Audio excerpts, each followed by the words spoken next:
SRA 성경 낭독이 강해. 마태복음 7장 2부. 거짓 선지자들을 삼가고 열매로 그들을 분별하라는 제목입니다. 마태복음 7장 15절부터 29절까지 낭독합니다. 거짓 선지자들을 삼가라. 양의 옷을 입고 너희에게 나오나 속에는 노략질을 하는 일이라. 그의 열매로 그들을 알지니 가시나무에서 포도를 또는 엉겅퀴에서 무화과를 따겠느냐. 이와 같이 좋은 나무마다 아름다운 열매를 맺고 못된 나무가 나쁜 열매를 맺나니 좋은 나무가 나쁜 열매를 맺을 수 없고 못된 나무가 아름다운 열매를 맺을 수 없느니라. 아름다운 열매를 맺지 아니하는 나무마다 찍혀 불에 던지우느니라. 이러므로 그의 열매로 그들을 알리라. 나더러 주여 주여 하는 자마다 천국에 다 들어갈 것이 아니요 다만 하늘에 계신 내 아버지의 뜻대로 행하는 자라야 들어가리라. 그날에 많은 사람이 나더러 이르되 주여 주여 우리가 주의 이름으로 선지자 노릇하며 주의 이름으로 귀신을 쫓아내며 주의 이름으로 많은 권능을 행치 아니하였나이까 하리니 그때에 내가 저희에게 밝히 말하되 내가 너희를 도무지 알지 못하니 불법을 행하는 자들아 내게서 떠나가라 하리라.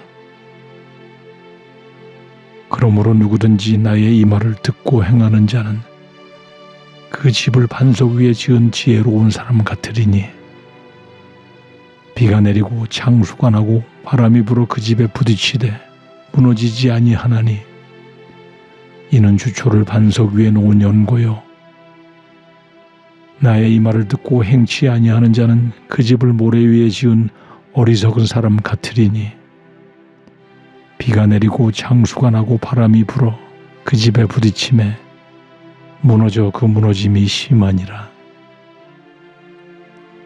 예수께서 이 말씀을 마치심에 무리들이 그 가르치심에 놀래니 이는 그 가르치시는 것이 권세 있는 자와 같고 저희 서기관들과 같지 아니함일러라. 아멘. 핵심을 정리합니다.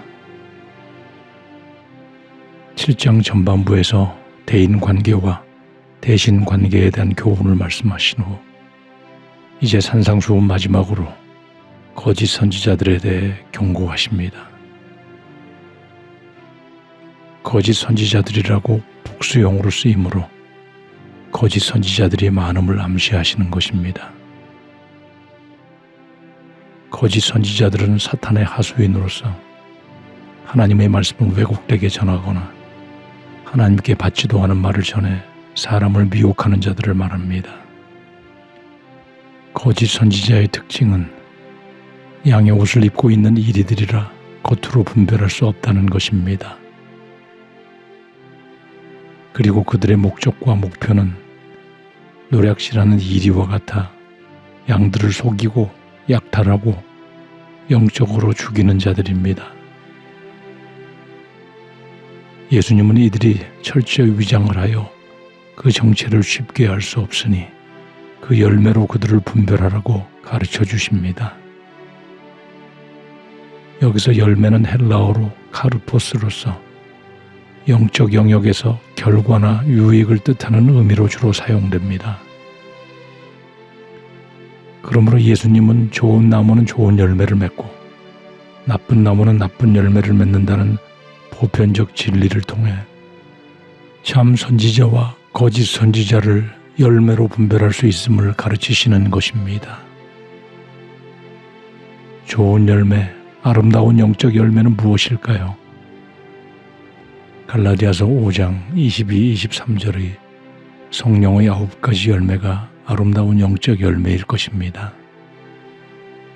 사랑과 희락과 화평과 오래 참음과 자비와 양선과 충성, 온유, 절제와 같은 것이 성도들에게 맺히는 아름다운 내적 열매인 것입니다.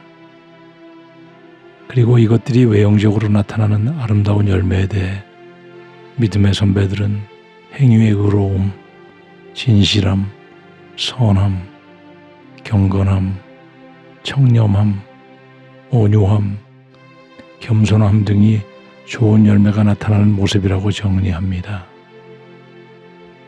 특히 20세기 최고의 설교자였던 마틴 로이드 존스 목사는 십자가 대속의 구원의 은혜를 받은 사람은 그의 믿음이 인성으로 나타날 수밖에 없으며 이 인성은 바로 진정한 겸손과 온유의 모습이라고 말한 바 있습니다.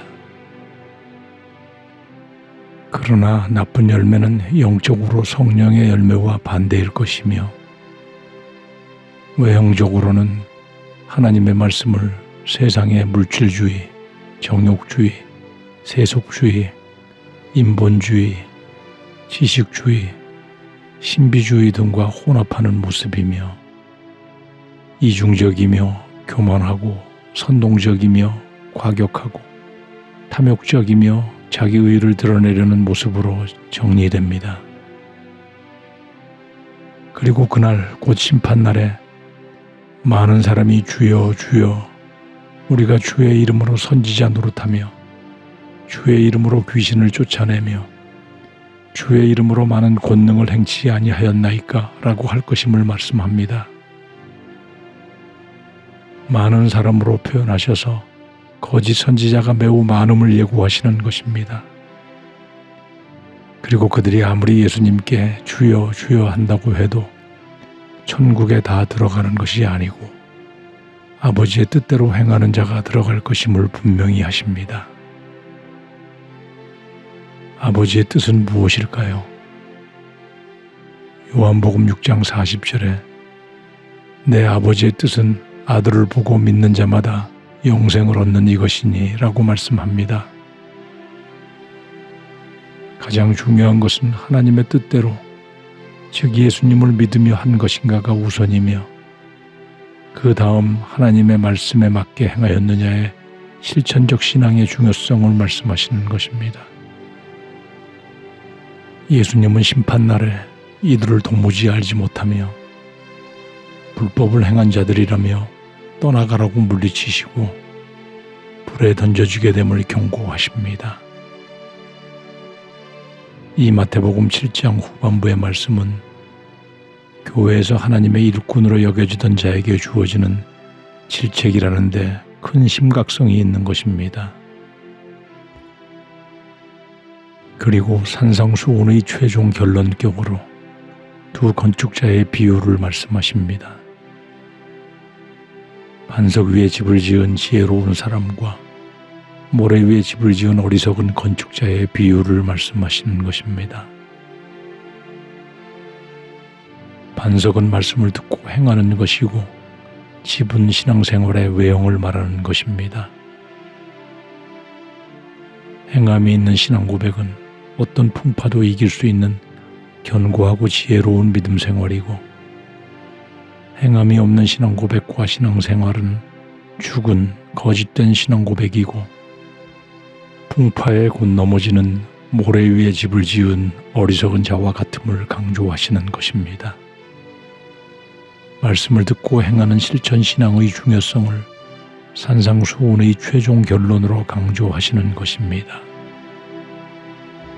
말세의 극단으로 치닫는 오늘날과 같은 혼란의 시대에 거짓 선지자를 열매로 분별하여 속지 않고 말씀을 듣고 행하는 지혜로운 자가 되도록 주님께 더 간절히 깨어 기도하는 모두가 되어야 할 것입니다.